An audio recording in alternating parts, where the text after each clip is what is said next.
Bismillahirrahmanirrahim. Assalamualaikum warahmatullahi wabarakatuh. Sahabat-sahabat yang dikasihi sekalian, mudah-mudahan dalam selamat berkat hendaknya, dan bersyukur kita kehadrat Allah ya, Maha Ma'afik, Sabrina, kita masih dipanjangkan umur dan juga dapat kita sambung pengajian sirah Nabi kita sallallahu alaihi wasallam. Sedar tak sedar dah masuk siri yang ke-14 dah. Dan sebelum kita nak mulakan kuliah sirah sambungan kita siri ke-14 ini, bagaimana agaknya dengan suara kita? Barangkali clear semua agaknya ya, Liari ya. Suara macam mana Abang Rahim? Lia, begitu juga Sabrina, sahabat saya Ustaz Zamri daripada Kelantan. Sahabat kita Muhammad Hafiz, terima kasih Fi, Liari, begitu juga Abbas Syahrizal, dan juga Pak Long daripada Johor. Baik, terima kasih Prof Azmi. Prof, terima kasih Prof. Sungai Merab clear ya, Alhamdulillah Rabbil Alamin. Kita nak sambung pengajian sirah Nabi kita sallallahu alaihi wasallam, siri yang ke-14. Semalam Cikgu Din saya, kita sudah membahaskan tentang fasa Nabi dah sampai ke Madinah. Kita dah cerita Nabi hijrah 8 hari 8 malam dalam bulan kelahiran Nabi. Bulannya Rabiul Awal. 1 Rabiul Awal, Abang Sabri, 1 Rabiul Awal hari Isnin, waktu tengah malam lah. Nabi kita hijrah ke kota suci Madinah. Kita dah cerita dah bagaimana 8 hari 8 malam sejauh 500 km itu kan. Nabi sampai ke Quba, Nabi bina masjid dahulu. Nabi bermukim di Quba lebih kurang 4 hari 4 malam, lebih kurang 4 hari 3 malam lebih kurang. Kemudian Nabi bersolat sebanyak 17 waktu. Kemudian barulah hari Jumaat 12 Rabiul Awal tu seli, Nabi SAW masuk ke kota suci Madinatul Munawwarah. Terima kasih Kim. Terima kasih Kim. Clear Kim ya. Alhamdulillah. Abang Din saya, terima kasih Abang Din. Begitu juga rakan-rakan yang bersama dengan kita malam ini. Alhamdulillah. InsyaAllah kita share lagi, kerana saya tak dapat nak share sebanyak-banyaknya daripada grup yang melimitkan posting kita. Tetapi tak apa, kawan-kawan boleh share dahulu. Kita berharap sirah ini dapat diambil manfaat sepenuhnya. Okey, baik. Terima kasih Sabrina. Lalu Nabi SAW masuk ke kota suci Madinah pada hari Jumaat 12 Rabiul Awal lah. Dan peristiwa Nabi masuk ni kita sebut juga semalam. Nabi datang daripada min Thaniyatul Wada'. Min Thaniyatil Wada', daripada satu lorong yang dipanggil Thaniyatil Wada'. Lorong itu, lorong Thaniyatul Wada' tu sampai sekarang masih ada. Tanya rakan-rakan kita yang mendiami bumi Madinah, kawan-kawan saya di Madinah, Alhamdulillah ramai juga. Maka kita tanya dekat mana min Thaniyatil Wada', maka disebutlah di tempatnya mengunjur panjang lorong yang sempit, seakan-akan sempit daripada jalan yang biasa lah. Nak menunjukkan apa kepada kita? Lorong ini dari segi tradisi kepercayaan orang-orang Arab di Madinah, baik Yahudi, baik Nasrani, baik penduduk Ansar yang memang dah asal di Madinah, mereka percaya lorong ni adalah lorong kematian, ataupun lorong berpuaka lah Cikgu Din, ataupun lorong yang kalau orang baik pergi ke sini pun menjadi berubah jahat lah dia. Tetapi bila Nabi datang daripada min Thaniyatil Wada', menyebabkan orang-orang Madinah terpegun ataupun terkejut. Sehingga salah seorang daripada orang Yahudi berkata, manusia ini, yakni Nabi lah, kalau tidak ada Tuhan bersamanya, nescaya dia tak boleh masuk datang ke Madinah dari lorong kegelapan dan kematian seperti ini, Thaniyatil Wada'. Ni kita dah cerita dah semalam, adik besang saya, kita dah cerita dah semalam bagaimana Nabi sampai di Madinah pada 12 Rabiul Awal hari Jumaat. Dan bila Nabi sampai di Madinah ni, dari jauh lagi Cikgu Din orang tengok Nabi. Antaranya riwayat kata Abdullah bin Salam ni satu orang Yahudi, satu orang scholars dalam bangsa Yahudi itu sendiri. Keturunannya pun keturunan yang soleh. Katanya riwayat ia berketurunan Nabi Yusuf bin Yaqub bin Ishaq bin Ibrahim. Mana keturunan tinggi, terhormat, cerdik, pandai pula dalam kalangan orang Yahudi itu. Lalu Abdullah bin Salam ni dia dapat dah maklumat, dia baca dalam Taurat, dia dengar syarah-syarah Taurat, maka dia dapati Nabi itu akan datang. Akan datang ke mana? Akan datang ke Yathrib. Kalau kita baca dalam sirah yang agak klasik lagi, ada diceritakan kepada kita guru kepadanya Abdullah bin Salam ni siapa? Namanya Ibnu Haiban. Ibnu Haiban ni riwayat luar sikit lah Cikgu Din. Riwayat luar sikit lah apa dia ni Al-Mufassal dan juga Kak Ramlah saya. Apa dikatakan Ibnu Haiban adalah satu orang Yahudi yang cerdik pandai. Dia sebenarnya berasal daripada Syam. Syam ni pula kita dah belajar dari segi sejarah kan. Satu tempat yang subur, tempat tanaman, tempat orang berniaga. Bahkan kita sebut dah Khadijah pun mempunyai empire perniagaan di mana? Di Syam. Maknanya Syam ni satu bumi yang subur. Satu bumi yang subur dan juga kaya dengan tumbuh-tumbuhan. Tetapi Ibnu Haiban dia beritahu kepada orang-orang Yahudi, bangsa dia. Dia kata apa dia? Kenapa aku tinggalkan Syam dan mari duduk di Yathrib ini? Ibnu Haiban ni tak sempat jumpa Nabi. 2 tahun sebelum Nabi datang ke Madinah, meninggal dulu Ibnu Haiban. Tetapi dia dah beri isyarat kepada orang-orang Yahudi di Madinah tu sendiri pun. Kenapa aku tinggalkan Syam, bumi yang subur, mari duduk ke bumi yang kering kontang ini, Yathrib.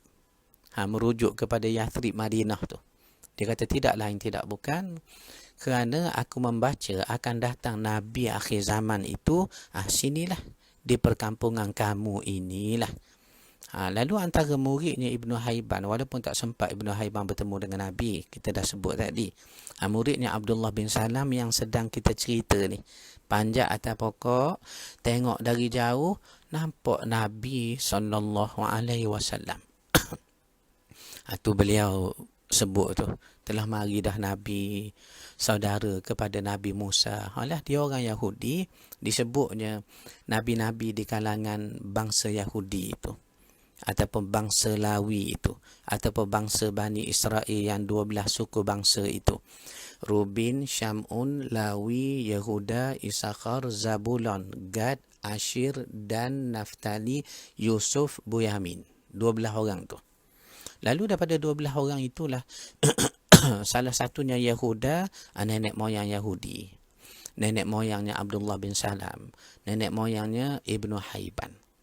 Lalu apa yang kita nak cerita di sini Cikgu Din, iaitulah beliau merasa begitu, orang kata teruja sangat nak tengok Rasulullah SAW.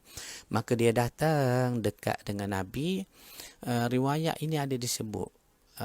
Abdullah bin Salam kata, bila aku sampai dekat dengan Rasulullah SAW pada hari baginda tiba di Madinah, aku nak tengok dekat. Ternyata pada aku, rupa baginda ni bila tengok dekat, bukan seorang wajah pendusta. Makna wajah Nabi ni bukan seorang pendusta, air mukanya, wajahnya.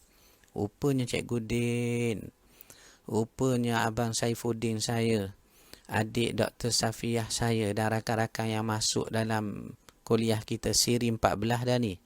Saudara Al-Mufassal dah masuk siri 14 dah sirah kita ini. Satu penampilan yang mantap, takbir. Allahu Akbar, Alhamdulillah. Sudah siri 14 dah kita ni.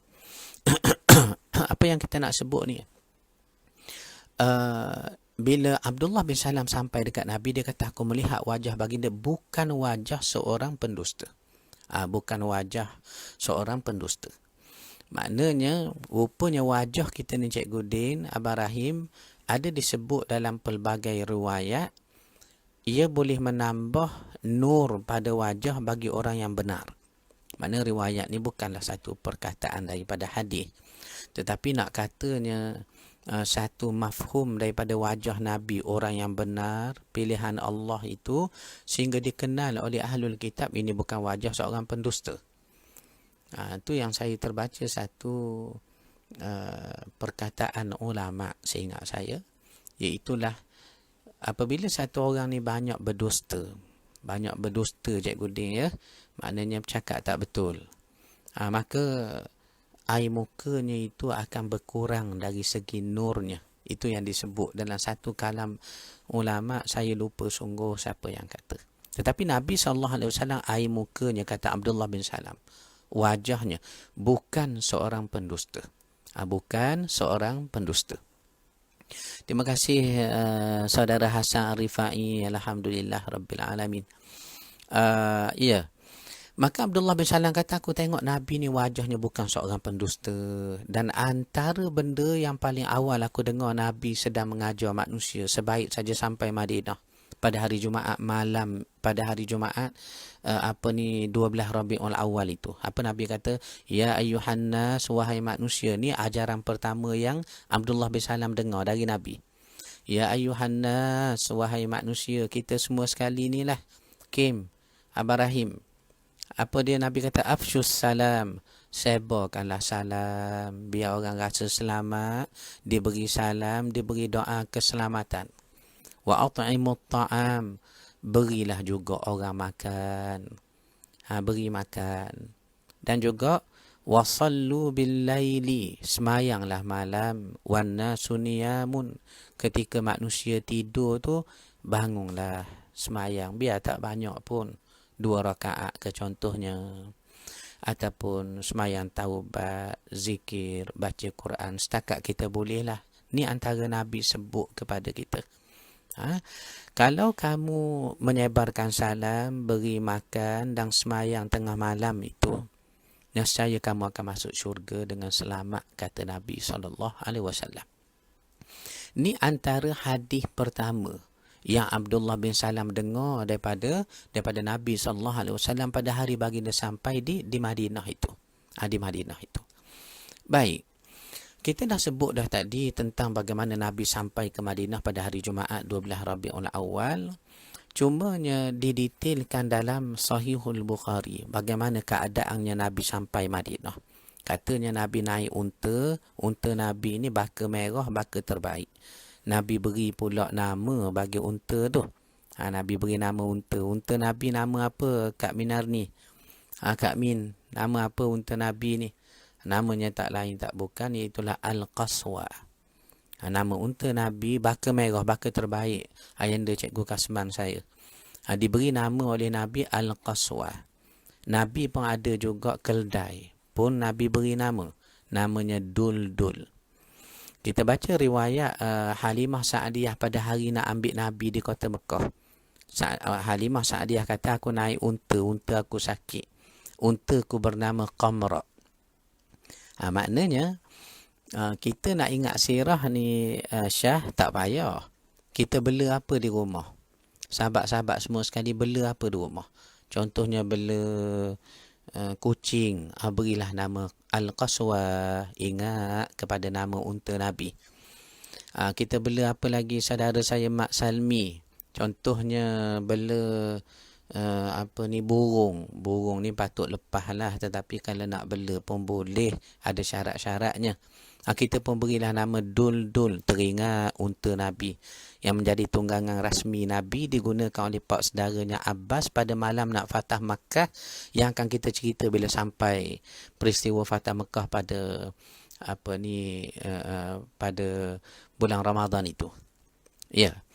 Dan kita bela apa lagi, banyaklah, beri nama Qaswa, Dul-Dul, Qamra, nama unta baginya Halimah Sa'diyah, mengingatkan kita kepada sirah Nabi SAW. Dan sahabat-sahabat sekalian, unta Nabi ni bila Nabi berjalan, orang pakai ikut.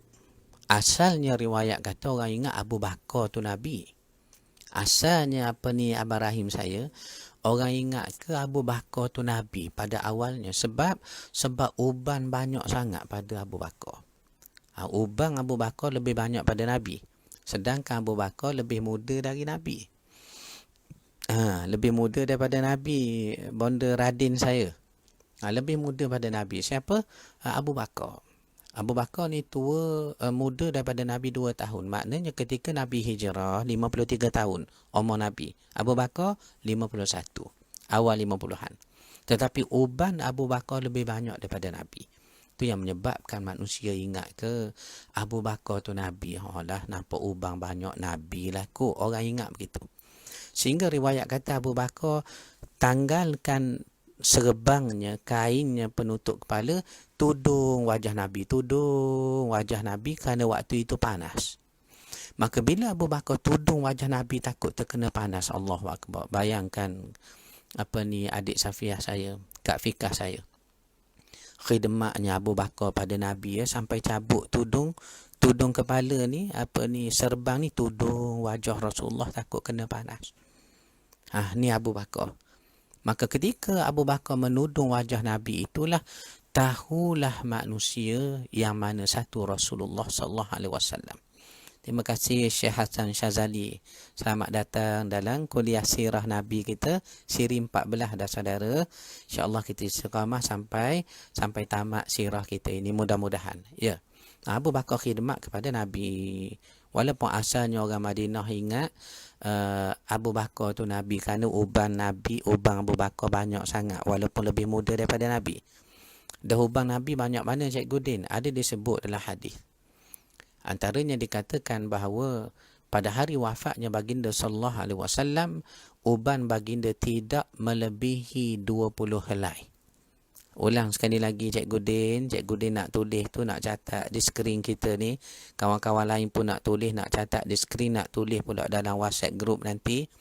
Uban Nabi sallallahu alaihi wasallam tidak melebihi 20 helai. Dahlah diketahui dengan tepat jumlahnya 20 helai tu, tak lebih 20 helai. Ada pelbagai riwayat lah. Tetapi diketahui dengan tepat pula kat mana ubang Nabi. Katanya di kepala Nabi ada uban. Di lihiyah Nabi, di janggut kiri kanan ni, ada uban juga. Dan juga di anfaqah. Saya tunjuk dekat sikit. Janggut di antara atas dagu, di bawah bibir kita ni, anfaqah. 3 tempat ini terdapatnya uban Rasulullah sallallahu alaihi wasallam. Abang ruh saya, kepala, di jambang dan juga di anfaqah. Tak lebih daripada 20 helai menurut satu riwayat. Bayangkan segok Nabi kita segok. Tapi yang lebih jauh daripada hadis tu, kita nak faham apa dia. Sahabat meneliti, mengambil berat, perhati sangat Rasulullah sallallahu alaihi wasallam ni. Mana ada tokoh atas dunia yang kita kagum pemikirannya ataupun kita kagum perwatakannya, yang orang tahu detail sampai uban ada berapa helai, cara makan pun nak tiru, cara baring tidur pun nak tidur, tak ada je, melainkan Nabi sallallahu alaihi wasallam. Nabi kita sallallahu alaihi wasallam. Tu saya pernah sebut, tuan-tuan kagum kepada siapa? Beritahu saya. Saya kagum kepada Karl Marx, Ustaz Amboi, pengasas komunis, pendokong pembina ideologi komunis. Karl Marx yang mengasaskan fahaman komunis, yang menulis kitab suci bagi komunis tu. Apa nama kitabnya? Das Kapital. Kitab Das Kapital. Tak apalah, mungkin ada orang kagum kepada Karl Marx. Dan kalau kita tanya awak kagum pada Karl Marx ni, awak tahu ke biografi Karl Marx? Lahir bila, meninggalnya bila, berapa adik-beradiknya, sejarah hidupnya? Kata dia tahu tu. Saya memang baca betul-betul biografi dia. Lahirnya sekian-sekian, meninggalnya sekian-sekian, adik-beradiknya satu mak sekian-sekian, contohnya. Dia ketahui detail. Habis kalau awak betul minatnya Karl Marx ni, Karl Marx suka makan apa agaknya? Karl Marx suka makan nasi kerabu tu. Contoh ni Cikgu Ding. Contoh. Nak kata apa dia? Bila orang kagum satu tokoh, dihafalnya, diketahuinya, ditelitinya dengan sedalam-dalamnya. Hatta makan minumnya, adik-beradiknya, keturunannya. Tetapi Ada orang tahu berapa helai ubannya Karl Marx? Ada orang tahu berapa helainya ubannya Mahatma Gandhi? Ataupun siapa lagi tokoh atas dunia yang tuan-tuan kagum? Tak ada. Ni nak menunjukkan Nabi SAW kekaguman umat, sahabat kepada baginda melebihi mana-mana tokoh atas dunia. Michael Hirshhart, ni satu penulis barat lah. Dia menulis satu buku The 100. Buku ni kita anggap sebagai kategori popular writing. Apa ni Syah? Popular writing, buku yang ramai orang baca, penulisan yang terkenal, mendapat sambutan yang banyak, The 100. Dalam karyanya ini, Michael Hirshhart, dia menyenaraikan 100 orang paling berpengaruh atas dunia. Paling berpengaruh. Dimasukkanlah Nabi Musa pun ada juga di dalam bukunya itu sebagai tokoh. Nabi Isa ada juga. Dan Michael Hirshhart ni agama Kristian. Dimasukkan juga Mahatma Gandhi, Dalai Lama, dimasukkan Karl Marx, semua tokoh-tokoh atas dunia yang dikenang orang sifatnya. Contohnya Mahatma Gandhi. Orang-orang India, hatta kalau orang bukan India pun, yang menjadi pengkagum kepadanya Mahatma Gandhi. Mereka ni tak kagum apa kepada Mahatma Gandhi. Adik Jo saya, Ustaz Jo, Adinda Suhairi saya pun. Bagaimana mereka tidak kagum kepada Mahatma Gandhi? Kalau Mahatma Gandhi ini terkenal dengan bahasa Arabnya zuhud lah. Bahasa Melayu kita ni sederhana sangat-sangat, tak ikut sangat lah dunia ni. Ala qada sudah lah. Antaranya Hamka ada tulis tentang Mahatma Gandhi di dalam karya Hamka Lembaga Budi. Balik sekarang tengok, pergi kedai buku besok cari, besok jangan dulu, biar selesai dulu apa ni tempoh kawalan pergerakan kita ni. Ingat tu Cikgu Ding ya. Baik.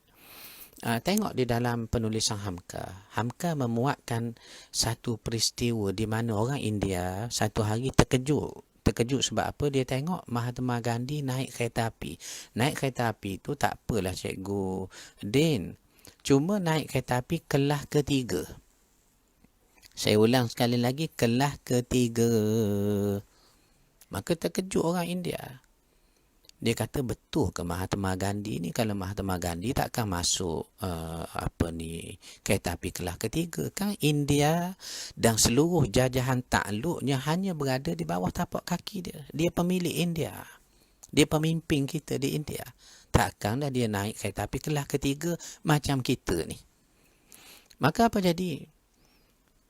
Salah seorang daripada kumpulan pemuda dalam gerabak kelas 3 tu, dia kata bukan kot Mahatma Gandhi, pelanduk dua serupa kot. Kemudian hak lain kata, Mahatma Gandhi, cuba tengok tu pakaian, kepala, penampilan. Akhirnya mereka sepakat nak tanya. Dia kata, tuan ni Gandhi kah? Maka jawab Gandhi, ya saya Gandhi. Saudara semua kenal saya. Maka kagum orang India, Mahatma Gandhi menaik kereta api kelas ketiga. Sehingga salah seorang daripada mereka tanya, kenapa tuan naik kereta api macam kami kelas ketiga? Tidakkah India dan seluruh jajahan takluknya di bawah tapak kaki tuan? Tiba-tiba tuan pun naik kereta api macam kami kelas ketiga ni. Kenapa tuan? Apa jawabnya Mahatma Gandhi? Apa jawab Mahatma Gandhi, Abang Rahim saya, bila orang tanya kenapa tuan naik kereta api kelas ketiga? Jawab Mahatma Gandhi, kerana tak ada kelas keempat. Dengar tu. Cuba dengar molek-molek tu motor ligat. Kenapa tuan naik kereta api kelas ketiga tuan? Jawab Mahatma Gandhi, sebab tak ada kelas keempat. Bayangkan ayahanda Cikgu Kasman saya. Nampak tak zuhud? Nampak tak akhlak dia? Ataupun pendekatan dia tu dalam nak tunjuk kepada masyarakat India khususnya lah. Sampai peristiwa ini tersebar kisahnya ke seluruh dunia. Bagaimana hati ataupun jiwa Mahatma Gandhi itu. Maka sebab itu dia dikagum oleh orang. Tetapi kagum macam mana pun, kita tak akan nampak ada persamaan atau samai bayang-bayang Nabi pun tak akan sama. Buktinya, bagaimana tokoh apabila dikagumi oleh pengikutnya sehingga pengikut boleh tahu uban berapa helai, kat mana pula uban itu, bahkan penyebab kepada uban pun kita tahu. Umat Nabi SAW tahu. Kita baca dalam hadis. Yang mana Nabi kata, uban aku ini disebabkan membaca surah Hud, surah Kiamat, surah Waqiah dan lainnya. Nak menunjukkan apa dia? Kita tahu detail ya, ubang Nabi berapa helai, dekat mana letaknya ubang Nabi, apa menyebabkan Nabi kita jadi uban. Ni nak katanya ketokohan Nabi diperhati, dicermati, dilihat, orang diambil berat perhatian, tak ada berlaku kepada mana-mana tokoh atas dunia. Apa ni, abang Ruh saya dan juga sahabat saya Mak Jailani. Ni yang dilihat oleh Abdullah bin Salam. Satu orang yang melihat air mukanya, kata Abdullah bin Salam, bukan seorang pendusta. Dan manusia berebut nak-naknya Nabi singgah rumah mereka. Dan Nabi baru sampai ke Madinah. Singgah rumah kami lah Rasulullah. Singgahlah rumah kami Rasulullah. Mari hak ni pegang tali unta Nabi. Rumah saya Rasulullah. Hak ni kata rumah saya Rasulullah. Berebut orang nak Nabi ni berhenti di rumah mereka. Berhenti di rumah mereka kat Maznah. Tetapi Nabi kata apa? Lepaskan dauha, lepaskanlah tali unta itu. Biarlah unta ni berhenti kat mana, aku akan turun di situ. Hebat Nabi. Bijak Nabi, Ayanda Cikgu Kasman. Kalau Nabi kata nak berhenti rumah sekian, rumah si fulan, rumah orang itu, rumah orang ini, tak ke orang lain kecil hati? Pasal orang dah siap rumah masing-masing, takut-takut Nabi nak berhenti di rumah. Takut Nabi nak jadi tetamu saya dah siap 2-3 hari dah, contohnya. Maka oleh kerana itu Nabi ni nak jaga hati manusia. Nabi tak kata rumah itu, rumah ini. Nabi kata, kat mana unta ini berhenti, di situlah aku menjadi tetamunya. Tengok tu. Tengok tu. Subhanallah. Maka unta tu pun bila dah Nabi kata lepas tali unta, biar dia berhenti kat mana, orang ikut unta Nabi. Nak berhenti kat mana? Sambil berharap berhentilah rumah saya, berhentilah atas tanah saya. Tiba-tiba unta berhenti di satu tanah yang lapang, tak ada rumah dekat-dekat tanah tu. Maka unta duduk. Tetapi Nabi tak turun. Syekh Firdaus, Nabi tak turun walaupun unta dah duduk, berhenti atas tanah lapang. Sehingga unta tadi bila Nabi tak turun, bangun balik. Lalu meneruskan perjalanan. Baik. Tempat pertama unta berhenti tak duduk tapi Nabi tak turun, itulah tapak Masjidin Nabawi sekarang. Itulah tapak Masjidin Nabawi sekarang. Tu dia. Dan tanah lapang itu yang dibuat masjid. Kalau sejarah dan sirah pun sebut, dia dimiliki oleh 2 orang anak yatim Madinah. 2 orang anak yatim Madinah memiliki tanah itu. Nabi beli, kemudian bina masjid. Pada hari Nabi bina Masjid Nabawi itu, Nabi sendiri pun akak batu. Nabi sendiri pun tebang pokok tamar nak buatnya masjid. Ada riwayat kata Nabi bersyair. Ini Nabi puji Tuhan. Ketika tengah nak buat Masjid Nabawi, dengar orang-orang lain juga. Nabi kata apa dia? Hidup atas dunia ni bukan hidup sebenar. Akhiratlah hidup kita hak sungguh-sungguh. Ampunkanlah ya Allah kaum muhajirin dan juga ansar itu. Nabi puji, Nabi berdoa pada mereka. Ini pada hari Nabi sampai, unta berhenti di tanah lapang. Unta turun duduk, Nabi tak turun dari unta. Itu adalah tapak Masjid Nabawi. Tempat unta berhenti kali pertama yang Nabi tak turun tu. Itu tapak Masjid Nabawi. Kemudian unta meneruskan lagi perjalanan pula Mutoligak. Dekat mana? Berhentinya. Akhirnya berhenti juga unta. Berhentinya unta atas tanah atau depan rumah Abu Ayyub Al-Ansari. Atas tanah kah? Atau depan rumah kah Abu Ayyub Al-Ansari? Kenapa berhenti depan rumah Abu Ayyub Al-Ansari? Kita baca sirah klasik sikit ya Guding ya. Sirah klasik sikit ya. Ada diriwayatkan kerana pertama Allah tahu Nabi nya nak sangat berhenti jadi tetamu rumah saudara mara. Abu Ayyub Al-Ansari ni saudara Nabi di Madinah. Kita dah sebut dah bagaimana Nabi ada keluarga di Madinah, di Mekah sudah pasti dah, termasuk di Madinah. Kita dah sebut sejarahnya. Bermula daripada Datuk Nabi Abdul Muttalib itu yang lahir di Madinah daripada ibunya memang orang Madinah yang bernama Salma tu. Ayahnya Hashim orang Mekah. Lalu Abdul Muttalib dibawa balik dari Madinah baru pergi ke Mekah. Ni kita dah sebut sejarah itu dalam siri yang lalu. So Nabi nak sangat kalau boleh nak singgah jadi tetamu rumah saudara mara sendiri. Maka atas dasar itulah unta Nabi ni dikendaki Allah berhenti depan rumah Abu Ayyub Al-Ansari atau atas tanah rumah Abu Ayyub Al-Ansari. Baik. Kemudian bila disebut begitu oleh Nabi SAW, Nabi turun, tak lama kemudian Nabi jadi tetamu Abu Ayyub Al-Ansari. Nabi jadi tetamu Abu Ayyub Al-Ansari selama mana masjid ni belum siap. Sehinggalah Nabi SAW berpindah ke Masjid Nabawi. Sebelah Masjid Nabawi ni, di depannya adalah bilik-bilik isteri Nabi. Baru Nabi duduk di situ. Tetapi Masjid Nabawi kita ni, Nabi beri juga muhajirin yang miskin, tak ada harta, tak ada rumah untuk duduk di dalamnya. Untuk duduk di dalamnya. Baik. Kemudian ibu bapa sekalian, apa yang disebut oleh Rasulullah SAW ialah bagaimana Nabi mengatur kehidupan di Madinah. Setelah sampai di Madinah tu, Nabi atur kehidupan di Madinah. Katanya Muhammad Al-Ghazali di dalam fiqh sirah dia. Muhammad Al-Ghazali ni tokoh pemikir kita lah. Disebut tentang era Nabi ke Madinah, dia terbahagi kepada 3. Era bila dah duduk Madinah, baki 10 tahun tu, 13 tahun di Mekah, 10 tahun di Madinah, dia terbahagi kepada 3. Pertama, dikatakan fasa kita baru nak jaga keadaan di Madinah, tetapi kita sedar ada ancaman yang akan datang daripada orang-orang kafir lah. Seperti orang Yahudi, bila Nabi bentuk piagam Madinah, 24 fasal berkait dengan Yahudi, 23 fasal berkait dengan sesama kita orang Islam, terutama Muhajirin dan Ansar tu.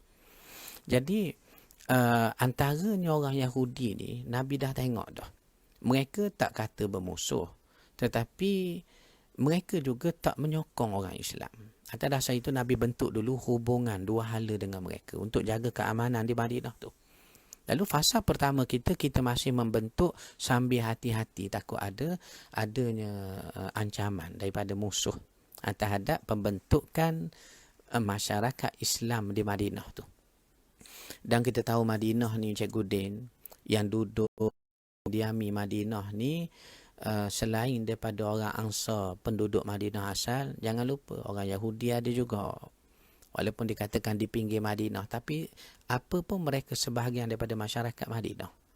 Kedua, orang Nasrani. Nasrani inilah adalah satu kaum yang menjadikan Yahudi itu guru bagi mereka dalam beragama dan berakidah. Dan ketiga ialah golongan munafikin. Hak ni kita tak kenal, Cikgu Ding. Kita tak kenal golongan munafikin ni yang duduk sama dengan orang Islam dan Nabi SAW di Madinah itu. Jadi ketua mereka ni ialah Abdullah bin Ubay bin Salul. Abdullah bin Ubay bin Salul yang memang menyimpang sakit hati pada Nabi kerana katanya sebelum Nabi hijrah hampir dia dilantik jadi raja di Madinah. Sehinggalah bila Nabi datang, terpadam hasrat dia, orang mula tumpu kepada baginda SAW, beriman bersama dengan Nabi dalam menyampaikan risalah dan syariat itu.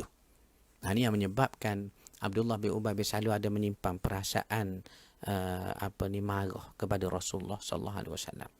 Ni kita katakan peringkat pertama, waktu kita duduk di Madinah, kita masih berjaga-jaga ancaman dari luar, orang munafikin, orang-orang Yahudi, orang-orang kafir, dibantu pula daripada orang Mekah.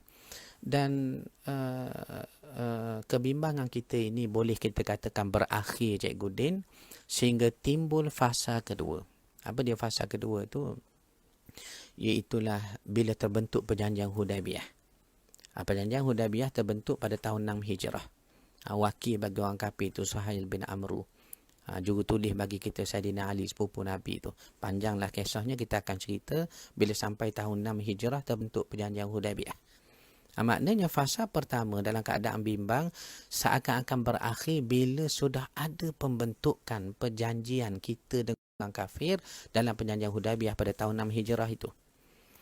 Dan juga walaupun begitu, tempoh perjanjian Hudaibiyah ni kita anggap sebagai gencatan senjata lah. Tak ada berperang mengikut isi perjanjian Hudaibiyah itu. Sehinggalah peringkat ketiga itulah peringkat manusia mula masuk Islam. Tak putu-putu masuk Islam. Allah Ta'ala sebut tu. Idza jaa nasrullahi wal fath wa ra'aitan nasa yadkhuluna fi dinillahi afwaja tu. Ya baik. Kemudian Nabi SAW dalam fasa ketiga inilah kita tengok banyaknya dakwah-dakwah dihantar kepada raja-raja melalui sistem surat dan dicop oleh Rasulullah SAW atas cadangan sahabat pun akan kita terang bila sampai waktunya. Cumanya sahabat-sahabat sekalian, saudara-saudara sekalian, apa yang kita sedang bahaskan ini permulaan kehidupan di Madinah terbahagi kepada 3 fasa yang kita sebut tadi. Fasa berjaga-jaga sehinggalah terbentuk perjanjian Hudaibiyah dengan orang bukan Islam itu. Masuk fasa kedua, kita dah tak berperang, gencatan senjata kerana ada perjanjian Hudaibiyah. Fasa ketiga, orang Islam mula masuk Islam. Orang-orang bukan Islam mula masuk Islam. Berduyung-duyung tak putus-putus. Afwaja tak putus-putus. Sokmo-sokmo orang masuk Islam. Baik. Kemudian, kalau kita tengok bagaimana Nabi mempersaudarakan orang Muhajirin daripada Mekah dengan penduduk asal Madinah Ansar. Katanya riwayat lebih kurang 90 orang dipersaudarakan oleh Rasulullah SAW di rumah Anas bin Malik itu. Di rumah Anas bin Malik itu. 90 orang. Sehingga kan hadis riwayat Imam Bukhari ada sebut Nabi mempersaudarakan Abdul Rahman. Seingat saya Abdul Rahman bin Auf. Walaupun dalam sirah Ar-Rahiqul Makhtum ini dicatat Abdul Rahman. Tapi kita baca dalam beberapa riwayat lain Abdul Rahman bin Auf. Kenapa kita kata bin Auf tu? Kerana ada riwayat menyebut ia berkahwin. Ada safrah tu. Nanti kita cerita sekejap lagi. Jadi Abdul Rahman bin Auf ni dipersaudarakan oleh Rasulullah SAW dengan Sa'id bin Rabi'. Sa'id bin Rabi' ni orang Madinah, kaya berdoa lalu. Kaya berdoa lalu sehingga dia kata, aku ni kaya sangat di Madinah, ambil separuh harta aku kepada engkau Abdul Rahman, dah kita saudara dah. Dan isteriku pun ada 2. Kamu tengok antara 2 ni mana yang kamu rasa suka hati, aku ceraikan, habis edah kamu kahwin. Tapi Abdul Rahman tolak. Abdul Rahman kata tunjuk saya pasar kat mana. Maka Abdul Rahman ditunjuk pasar, maka akhirnya dia berniaga, berhasil dapat untung, sehinggalah suatu hari dia datang kepada Rasulullah SAW. Riwayat sebut, Nabi tengok ada inai, safrak kuning. Maka Nabi kata, apa ni? Kata, saya menikah dengan Rasulullah SAW. Maka suka Nabi. Maknanya tak khabar ke Nabi lah tu menikah dah. Menikah. Jangan kita ikut Cikgu Ding. Maksud Abdul Rahman ni menikah bukan tak khabar sebab benda tak molek. Tetapi macam kita ni jangan menikah senyap-senyap. Jangan. Nabi kata bertuah sungguh apa ni Abdul Rahman ni. Maka Nabi tanya, dah kamu beri apa kepada isteri kamu ni, orang rumah kamu yang baru kamu kahwin ni? Katanya Abdul Rahman, aku beri 5 dinar Rasulullah. Duit sebanyak 5 dinar, duit emas. Ni ada disebutlah dalam riwayat bagaimana Abdul Rahman dipersaudarakan dengan Sa'id bin Rabi'. Okey, baik. Dan Abdullah bin Salam kita sebut tadi, satu orang Yahudi, intellectual, educator, orang cerdik di kalangan Bani Israel, di kalangan bangsa Yahudi itu. Dari segi genealogi, salah silah dia keturunan pulaknya apa? Subhanallah, Yusuf bin Yaqub bin Ishaq. Beliau memeluk Islam, beriman dengan Rasulullah sallallahu alaihi wasallam. Antaranya dalam Sahihul Bukhari yang panjang lebar itu ada diceritakan bagaimana Abdullah bin Salam masuk Islam. Berlaku dialog dia dengan Nabi itu, panjang hadis tu. Antaranya ia bertanya kepada Nabi 3 benda. Kalau boleh jawab memang Nabi. Sebab tidak semua orang tahu, melainkan diketahui oleh Nabi-Nabi melalui jalan wahyu. Pertamanya apa yang ditanya? Tanda awal kiamat tu. Yang Nabi jawab adanya api menghalau manusia. Kemudian lagi soalan kedua dalam hadis itu juga, apakah makanan pertama dimakan oleh ahli syurga? Yang kita dengar riwayatnya kata hati ikan paus. Ataupun lebihan daripada hati ikan itu. Ini makanan pertama orang dalam syurga berdasarkan hadis Bukhari. Dan ketiga, rupa anak ni. Kenapa jadi mak? Kadang jadi rupa ayah. Sehingga Nabi sebut, terbentuknya wajah anak-anak ni mengikut ayah kah ataupun mengikut mak kah, cikgu ding saya. Itulah siapa yang lebih banyak benihnya. Antara mak dengan ayah tu. Ini hadis Bukhari. Panjang hadis ini. Yang menyebabkan Abdullah bin Salam masuk Islam. Bila tengok kebenaran Nabi, bila tengok tanda-tanda kenabian Nabi, bahkan beliau teruja pada hari Nabi sampai lagi ke Madinah pun, yang kita baca riwayat, beliau naik pokok tadi. Okey, baik. Kemudian sahabat-sahabat sekalian, kita tak lupa ajaran-ajaran yang Nabi tunjuk kepada sahabat, sama ada kaum Ansar ataupun Muhajirin sendiri, semuanya menyebabkan mereka tahu bahawa tidak ada beza antara sama manusia ni. Ajaran Nabi jawab, tak ada hamba dengan raja, merdeka dengan abdi, tak ada, melainkan takwa kepada Allah. Itu yang Nabi sebut, hatta kalau kamu buang mana-mana duri kah, apa-apa yang menghalang laluan orang tengah jalan kah, itu adalah sedekah, kata Nabi. Bahkan Nabi meletakkan ia salah satu daripada cabang iman. Cabang iman ni hadis Sahihul Bukhari juga. Kemudian disebut juga tentang Nabi suruh bersedekah. Walaupun dengan sebelah biji tamar. Walaupun sebelah tamar tu sedekahlah. Dan kalau tak mampu juga bercakaplah yang baik-baik. Ni termasuk dalam sedekah juga. Dalam sedekah juga. Baik. Dan sahabat-sahabat sekalian, kita balik tadi kenapa unta Nabi berhenti di tanah ataupun depan rumah Abu Ayyub Al-Ansari. Dalam sirah klasik ada sebutlah antara sebab ni Cikgu Ding, yang jadi unta tu nak berhenti juga atas tanah ataupun depan rumah Abu Ayyub, tak lain tak bukan kerana katanya ada sejarah di situ.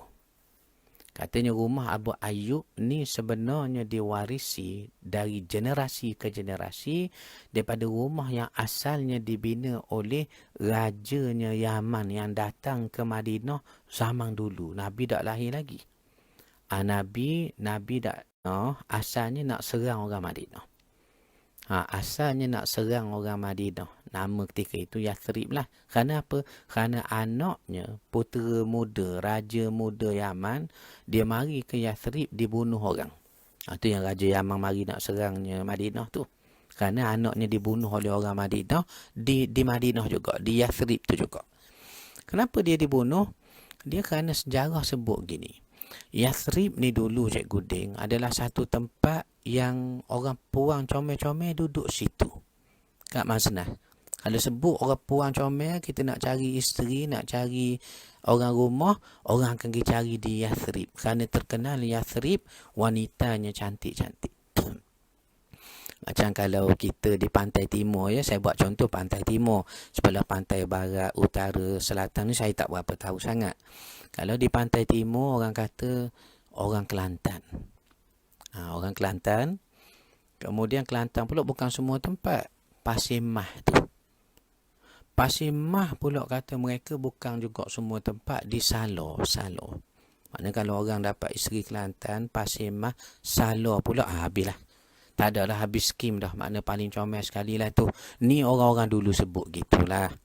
Tapi kalau Cikgu Ding kata nak pergi tengok lah Ustaz, nak cari menantu di Salar Pasir Mas ada tak lagi hak comel, saya ingat tak ada dah Cikgu Ding, sebab ni sejarah lama. Ni katanya tak ada dah, semua dah diambil orang dah. Sebab tu katanya sekarang hak comel-comel ni pindah ke Kuala Berang Terengganu pula. Katanya ya ke tidak saya tak tahulah. Dikatakan begitu. Baik. Jadi Cikgu Ding, sahabat-sahabat sekalian, anak Raja Yaman ni dia mari ke Yathrib. Dia mari ke Yathrib nak cari isteri. Maka bila sampai di Yathrib, dilihatnya orang ni comel belaka. Comel belaka orang puang. Dia kiri kanan comel belaka. Menyebabkan timbul jahat dalam hati dia. Dia rasa nak pegang orang puang tu, nak pegang orang ni, nak usik orang ni, nak usik orang tu.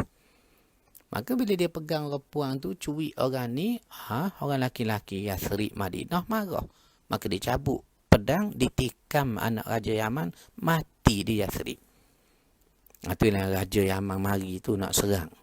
Nak serang kita di Yathrib tu pada waktu itu. Lalu bila mereka mari nak serang, orang Yathrib lawan. Nak perang mari tempat kami, kami lawan. Maka mereka berperang, Cikgu Ding, perang daripada pagi sampai tengah hari melarat ke petang. Bila masuk garik gelap, tiba-tiba orang Yathrib melaung kepada orangnya tentera Yaman. Apa dia kata? Wahai tentera Yaman, berhenti dulu. Gelap dah ni, esok pula kita sambung. Tu pelik tu. Cik Mak Saimi saya. Pelik tu. Kim, cari seorang di Kuala Beraya, insya-Allah Kim kita cari mudah-mudahan. Gimana? Bila dia kata kita sambung esok pula perang. Orang-orang Yaman ni rasa pelik. Peliknya. Kenapa mereka suruh berhenti? Patut kalau nak perang, dah ni tempat mereka. Patut mereka bolehlah tawang kita dengan mudah. Tengah malam pun dia tahu tempat dia, kat mana lorong, kat mana denai. Tiba-tiba dia suruh kita berhenti. Maka Raja Yaman kata berhentilah. Sebab kita pun letih, jauh dia suruh berhenti, kita berhenti. Dia kata sambung esok kan. Jawab je. Okey esok ya. Maka berhenti. Bila berhenti Cikgu Ding, Kim, Cik Mak, ayanda cikgu saya, bila berhenti perang, itu tak pelik sangat lagi. Ada hak pelik lagi. Apa dia?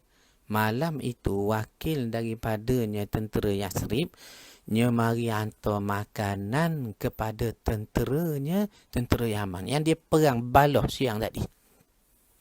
Yang baloh siang tadi. Mari hantar makanan. Riwayat kata hantar ubat pula. Atau ubat-ubatan atau makanan. Nak apa? Naknya beri makan tentera Yaman walaupun bergaduh, walaupun berperang. Hantar ubat pula takut ada luka, kena panah, cedera, parang ke apa. Maka Raja Yaman kata, banyak makanan mereka hantar. Peliknya mereka ini. Tidakkah kita berperang dengan dia? Kenapa dia hantar pula makanan? Dia hantar pula ubat-ubatan. Maka Raja Yaman kata, jangan makan. Mungkin ada racun pada makanan ini. Maka orang pun tak makan. Tengok saja makanan banyak. Sehingga salah seorang dia kata, tuanku, kalau makanan ni tak ada racun, rugi kita. Maka raja pun panggil satu hamba abdi, dia nak test ada racun ke tidak. Kamu makan. Nak tengok ada racun ke tidak makanan. Dites pada hamba abdi. Hamba abdi tak apa cikgu dia mati ke apa, sakit perut tak apa, sebab dia hamba abdi. Maka dia beri makan apa? Molek. Sedap pula makan. Maka yakinlah mereka tak ada racun. Lalu mereka makan ramai-ramai. Dan ubat pun guna juga. Guna masing-masing. Kemudian berehat malamnya. Esok perang pula Cikgu Ding. Sambung. Daripada pagi bawa tengah hari menaik ke petang sampai ke malam. Bila malam bunyi pula suara daripada kem tenteranya Yathrib kepada orang Yaman. Kita berhenti dulu. Malam garik gelap dah ni. Esok pula dah. Maka jawab tentera Yaman. Okey esok dah. Esok ya. Tuan bayang. Menyebabkan Raja Yaman kata pelik sungguh tentera Yathrib ni. Tidakkah kita berperang bergaduh dengan dia? Dia hantar makanan. Dia suruh kita berehat. Beri ubat pula. Maka dalam rasa pelik, aneh inilah Raja Yaman tanya kepada cerdik pandai di kalangan mereka lah. Apa kata cerdik pandai ni?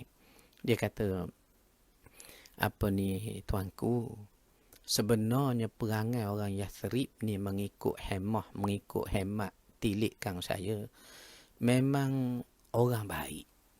Dia suka berbaik dengan orang. Jadi sifat baik mereka ni memang ada. Apatah lagi akan datang seorang Nabi akan mari singgah dekat mereka ni dan akan duduk dengan mereka. Itu yang menyebabkan bakat baik campur dengan berkat Nabi pun akan mari dekat mereka ni. Itu menunjukkan jelas orang Yathrib ni baik. Itu menyebabkan Raja Yaman kata kalau begitu salah kita, anak kita yang tak baik, maka mereka berdamai. Apa dibuat oleh Raja Yaman? Dibuatnya satu rumah. Ni riwayat klasik lah. Dibuat satu rumah yang mana dia berharap Nabi itu nanti kalau datang, tak tahulah bila, harapnya singgah di rumah ini. Harapnya singgah di rumah ini. Maka atas dasar itulah ada yang mengatakan bahawa Allah menghendaki Nabi untanya berhenti depan rumah Abu Ayyub Al-Ansari, rumah yang diwarisi dari generasi ke generasi, yang pernah dibina oleh Raja Yaman, yang berdoa, berhasrat, berharap kalau Nabi itu datang nanti, ia singgah di rumah ini. Itu dia. Itu dia ya. Jadi saudara-saudara sekalian, sahabat-sahabat sekalian, kita nak tamat di sini sahaja. Kuliah sirah kita bagi siri yang ke-14 dah malam ni, Kim. Mazni, malam ni dah 14 dah siri kita. Sedar tak sedar dah fasa Madinah. Umur Nabi dah 53, diambang 54. Terbentuk piagam Madinah yang mengandungi piagam sesama kita dengan orang Yahudi sebanyak 47 fasal itu, sehingga umur Nabi 54 tahun. Sebelum 55 tahun kedua Nabi duduk di Madinah, disyariatkan kepada kita puasa. Dalam puasa kena perang pula, peperangan Badar yang akan kita sambung lah dalam kuliah kita di masa akan datang. Terima kasih kepada adik Rozi, baru masuk ya. Tak apa, nanti esok kita masuk lagi insya-Allah. Begitu juga Syah, terima kasih Syah. Sahabat saya Ustaz Jailani daripada sekolah Menengah Agama Mahmudiyah, pelajar cemerlang Cikgu Talib ni.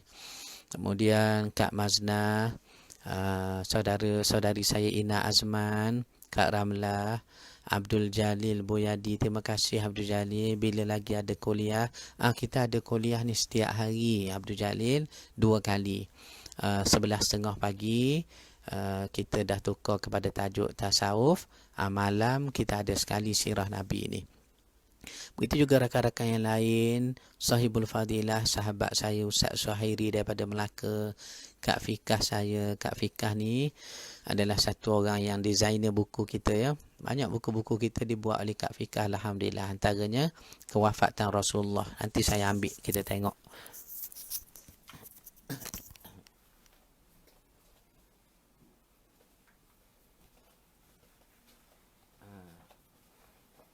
Ya, antaranya Kewafatan Rasulullah sallallahu alaihi wasallam. Ya. Begitu juga rakan-rakan lain. Baik, Muhammad Nasrul. Muhammad Nasrul ada kisah perang itu, ada rujukan dalam kitab apa Ustaz? Ni saya ingat ana dalam halaqah yang ana dengar di Masjid Nabawi, dalam halaqah. Rujukan tu wallahu taala a'lam Syekh, tetapi dalam halaqah yang anda dengar di Masjid Nabawi, bahkan Menteri Agama kita Samahah Mufti membawa riwayat yang sama dalam kuliah sirahnya.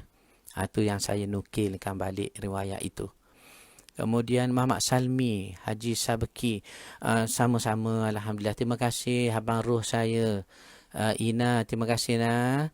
Begitu juga rakan-rakan yang bersama malam ini. Mimi Mukhtar, terima kasih Mi. Ya, kita mula Mi pukul 11.30 pagi Mutiara Tasawuf. Malam ni kita mula 9 suku, 9.30 begitulah. Kerana kami sekarang terlibat dengan sedikit penulisan. Terima kasih Liari, Kak Kamariah Mansur, terima kasih Kak Kamariah dan rakan-rakan kita lagi. Saya nak tengok soalan-soalan yang ditanya sekejap ya. soalan rakan-rakan. Prof Azmi, Cikgu Kasman saya Ayanda, terima kasih.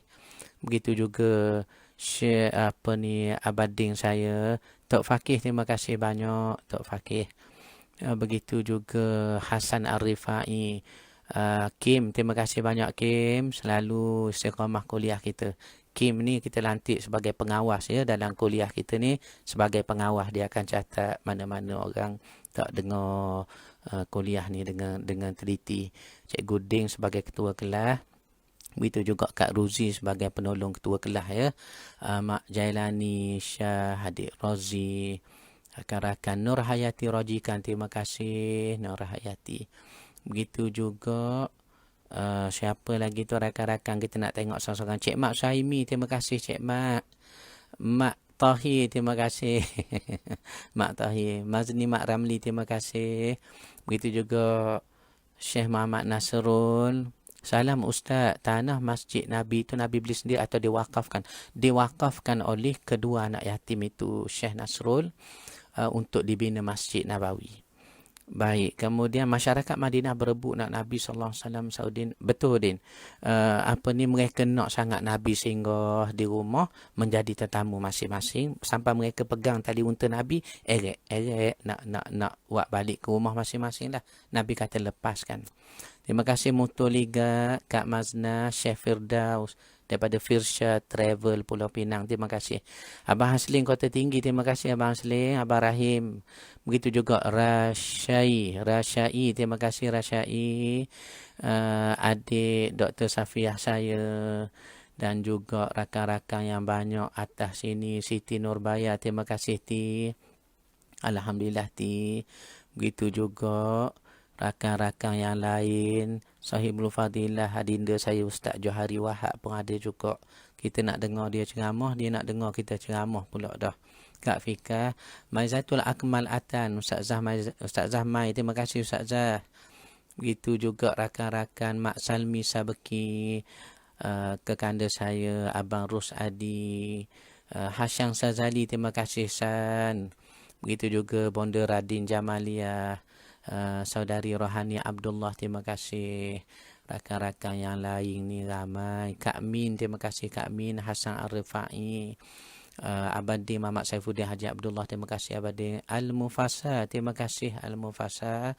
Kak Ramlah saya, Besang saya Linda Hasan, adik Sabrina kita, Abading Syamsuddin daripada Johor, Sally, Lia, Abang Sabri, Muhammad Afiq, Mama Tengku Haizam, Pak Long, dan juga rakan-rakan mana ni yang saya tak sebut lagi, Zamri Mustafa, Abang Rahim dan rakan-rakan semuanya. Mudah-mudahan selamat berkat hendaknya. Azif, terima kasih Azif. Alhamdulillah Azif. Begitu juga Muhammad Akil, Muhammad Nur daripada Bukit Tokbat, anak beranak kita ramai Bukit Tokbat, terima kasih banyak. Begitu juga rakan-rakan semua, mudah-mudahan selamat berkat ya. Terima kasih kepada sahabat-sahabat sekalian yang bersama dalam kuliah sirah ini. Saya juga ucapkan terima kasih kepada Sahibul Fadilah Ustaz Muhammad Nasrul yang selalu berkongsi pandangan di ruangan komen ataupun catatan kita itu, yang menyebabkan kadang-kadang benda saya lupa dapat ingat sikit sebanyak. Terima kasih Ustaz, mudah-mudahan selamat berkat kita pengajian kita ya. Rakan-rakan sekalian, selamat berkat hendaknya. Aku lu qauli hadza wa astaghfirullahal azim li wa lakum. Jangan lupa besok jam 11.30 pagi insya-Allah kita menyambung siri Mutiara Tasawuf, siri yang kedua. Terima kasih Kak Fika kerana buat poster berkenaan Mutiara Tasawuf. Kita akan post nanti, kita share poster itu yang dibuat oleh Kak Fika kita. Wa sallallahu ala sayyidina wa habibina al-Mustafa wa ala alihi wa sahbihi ajma'in.